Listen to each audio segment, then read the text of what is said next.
So these are active range of motion stretches. This is a great way to get mobility and keep mobility after you've done the session. So it puts the body into a position where it's going to be used, so the nervous system will hold that better.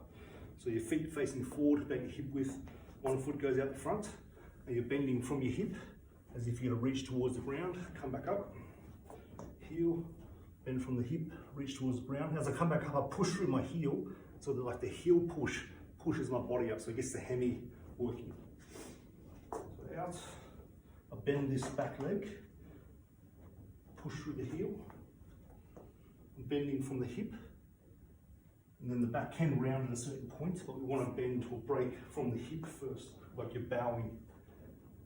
I've got always a bit of pressure through my hemi, so I'm actually putting some strength into the motion.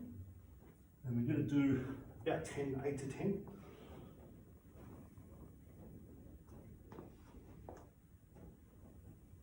So if I wasn't doing this properly, it would look like this. I'm just rounding out my body from the start. It just it doesn't get the control going through the pelvis to put the stretch in the hemi straight away. So over time, it stretches out your back way too much. And however far you can go.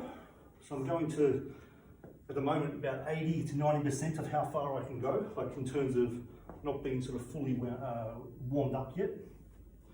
So we're not trying to force, we're not trying to break records, we're just getting the body used to doing something to extend beyond where it normally is.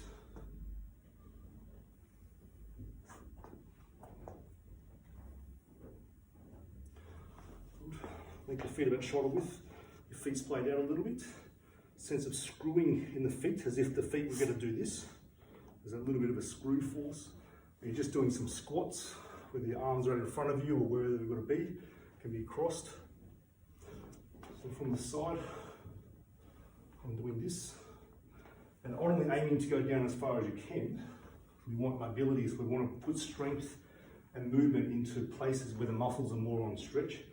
Just easy over time, over the course of reps, sessions, weeks and months. When I do a squat,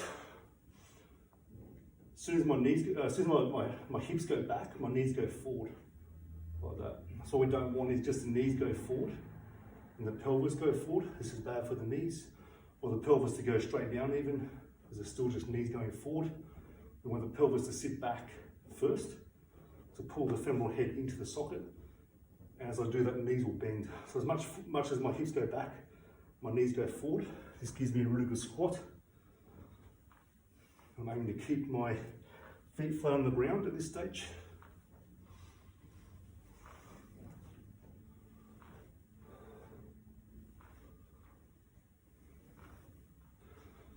About 10. Feet about twice shoulder width or whatever's comfortable for you. Then we're going over to one side. Other side, feeling a stretch go through this adductor.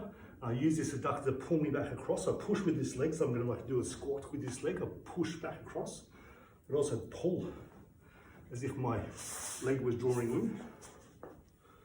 Pull across, up, down, get the stretch, up, pull, get the stretch, pull. And from the side, I'm breaking from the hip, so I'm leaning forward, not rounding out, just staying straight. And if you need to, this is a good option too. So we're just getting the lateral side movement working. There's a bit of rotation going through the hips. There has to be because of the nature of the movement. And as you get more flexible over time, aiming to see how far you can go. Should be no pain at all with this. And then as you get lower, you can come up on the heel.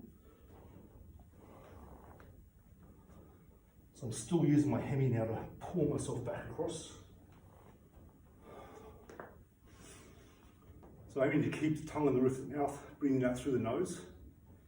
I'm finding it a bit difficult talking and doing this. So you keep your weight in your right leg straight, lift that left leg as high as you can, turn in as much as you can, and you've got your focus when you do this on all the muscles. It'll feel like a deep stretch or deep motion coming through here. So the awareness goes in there, hold if you can about 5 seconds. Other way, 5 seconds. Without your body tipping or making any change, so you're trying to isolate it to be the hip only. Turn in, keep that back leg straight, supporting leg. So it's getting the muscles strong in positions they don't normally go into, so they're weak. Because they're weak, they actually lock your flexibility down. It doesn't let the body go more. And we go straight leg, lift up as high as you can.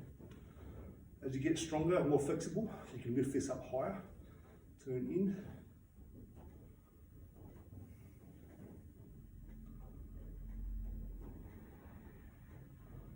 Turn out. So for most people, they have more motion going this way on the right leg, less motion here. In external rotation, 5 seconds. And the left side people generally can turn here a lot, but not as much going this way. That's normal. It can be changed to do with our right-sided patterning through the body.